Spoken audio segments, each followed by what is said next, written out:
So now we're going to step away from that just for a moment. We're going to come back to it because we want you to continue in the continuity of understanding that you that is really you.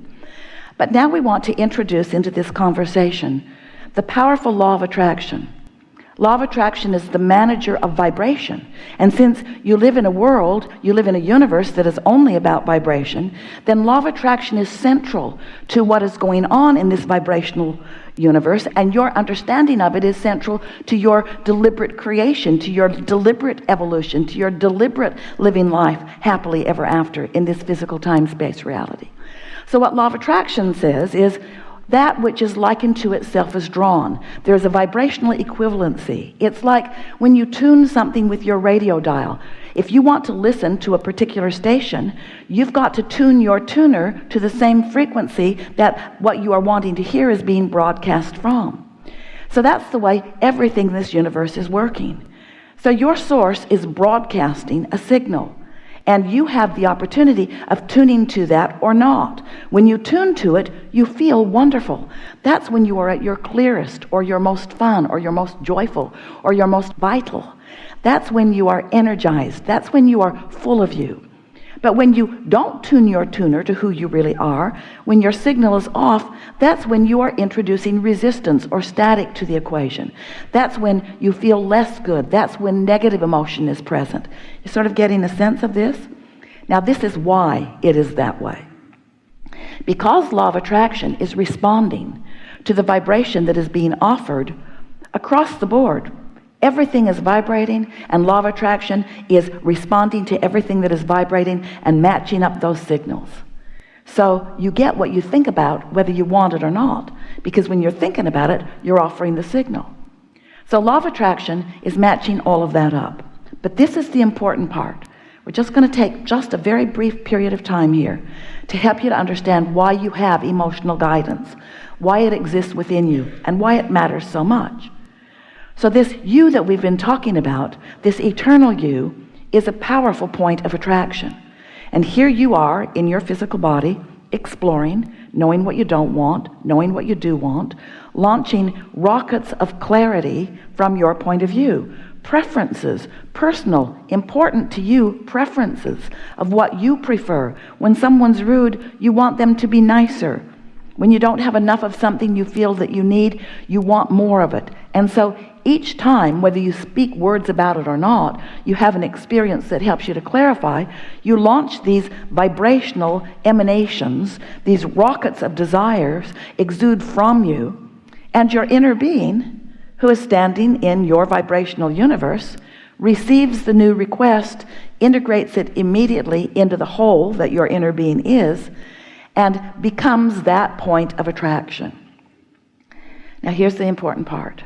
Law of attraction then responds to that newly expanded, newly amended point of attraction. Does that make sense to you? The question is, where are you in relationship to that? In other words, someone was mean to you and you launched a rocket of desire to feel better, and your inner being received that and stands there in that much better feeling place as a result of what you've lived. But where are you standing in relationship to that expansion? Usually over here complaining about what happened. Usually over here defending your position and why you feel bad about something. So you are separating yourself, usually not deliberately, usually unconsciously, usually because of lack of focus or lack of discipline, or mostly, we'll just say it to you, lack of really wanting to feel good. Because if you really wanted to feel good, you would by now have trained yourself into finding the thoughts that do feel good. You've got to admit, hatred does not feel good. And yet you accept it as part of life experience because you believe that conditions have to change before your hatred can go away. Fear does not feel good. But you don't let go of it because you believe that that thing that is making you believe that you are afraid, or that thing that is causing the moment of fear, has to change before your fear can subside. And that's what we're wanting you to understand here today. That's living life conditionally. That's needing to control conditions you can't control in order to adjust your vibration to something that feels good, and there is a much easier way of going about it. Not only is it easier, and not only will it keep you in a place of feeling better, but it is essential to being the maintainer. It is essential to being the achiever and then the maintainer of your deliberate vibrational offering. And that's what deliberate creation is. Deliberate creation is understanding the law of attraction and understanding your guidance system and understanding your own emotions and then doing something about it when you feel emotion. Now, what we would do if we were standing in your physical shoes, what we would do about negative emotion is we would find the path of least resistance into feeling better. We would talk ourselves into feeling better. We would focus ourselves into feeling better. And often humans say, oh, no, no, no, no. Esther would say, Abraham, clearly you have a different opinion about this than I do, because I feel rotten. And I believe you. I believe that the reason I feel rotten is because I have varied from what I really know about this. But Abraham, I think you need more information. Because surely if you knew what I know, you wouldn't still feel the way you feel. And we say, we would, because that is our determination. That is our decision. Because we understand the laws of the universe. We understand that like attracts like. And we stand in that non-resistant place as your guidance to assist you in finding alignment with all that you want. So it's such a wonderful thing. You've come with such reason and purpose. You came into this time-space reality, very clearly came forth in order to create your own reality. That's what you wanted. That's what you said you would do, and that's what you knew you would do. And you knew that creating your own reality was really a sort of three-step process. You knew that the contrasts that surrounded you would cause you to focus. It would cause you to ask for what you want. You knew that. And you also knew, when you made the decision to come forth, that when you asked, that the source within you would hold the vibrational frequency of what you're asking for. You knew that. You knew that when you ask, that you would be backed up by all that you are. You knew that when you asked, that the source within you would hold your idea, your expansion steady. You knew that when you ask, it would be given. You knew that when you ask, it would be given exactly. We wrote a whole book about that. You knew that when you ask, it would be given. That's step 2. You also knew that once you ask, and life causes you to do it all day, every day, and once source gives, or becomes is a better way, ask and source becomes the very that you are asking for. You knew then that your next step must be to find a way of being in the receptive mode of what you're asking for. You knew that you can't want something and doubt it, that you can't want something and not believe it. You knew that you can't want it and criticize the absence of it. You knew that you couldn't want it and notice mostly that it isn't there.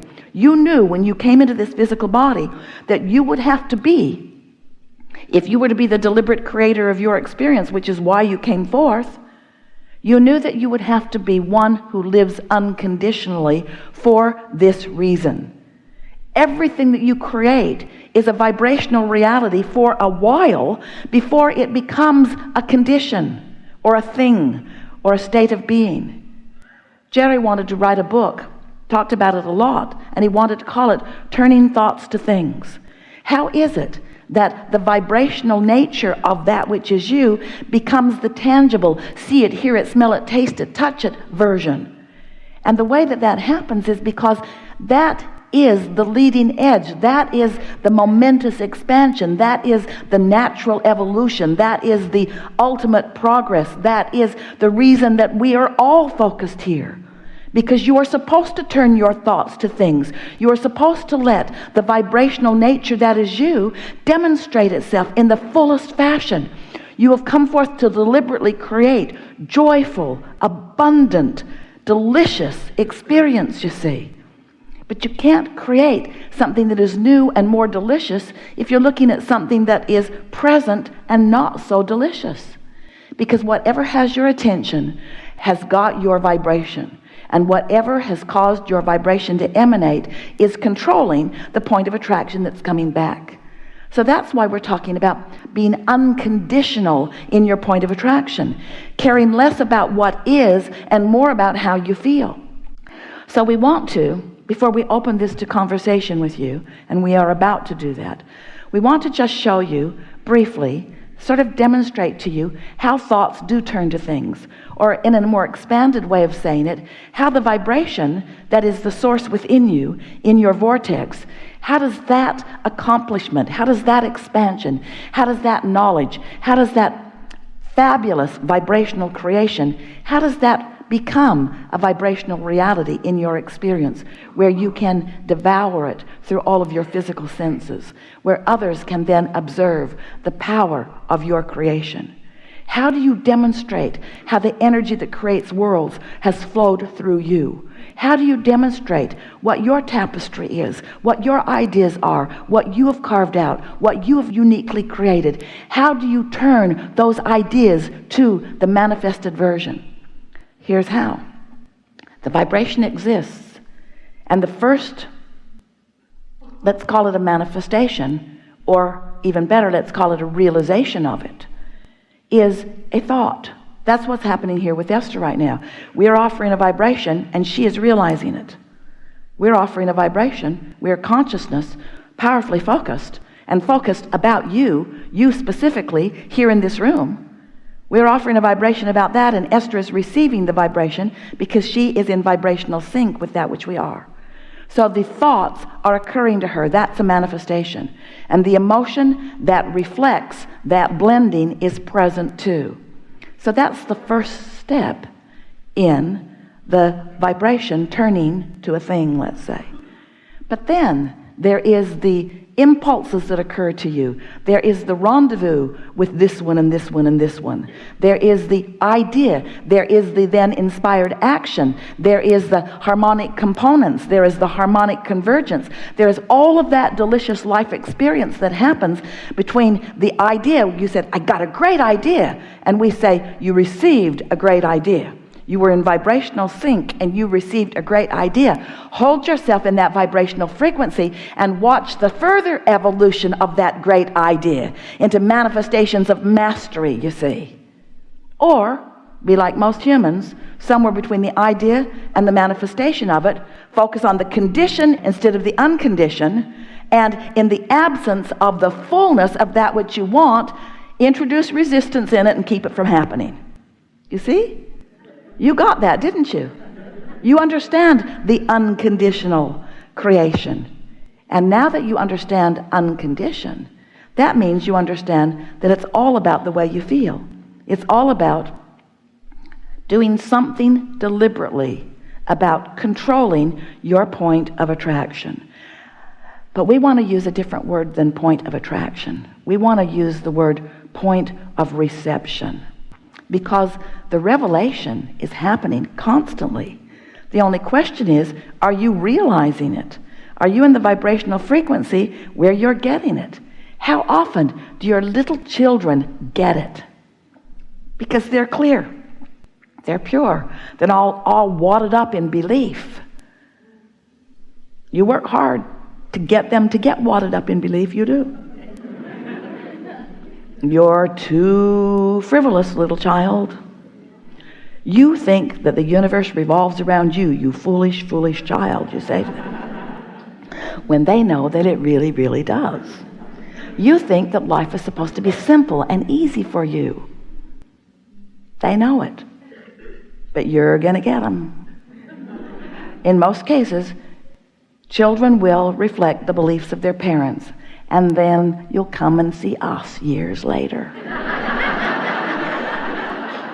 And we will help you forget all the stuff they taught you that isn't good for you.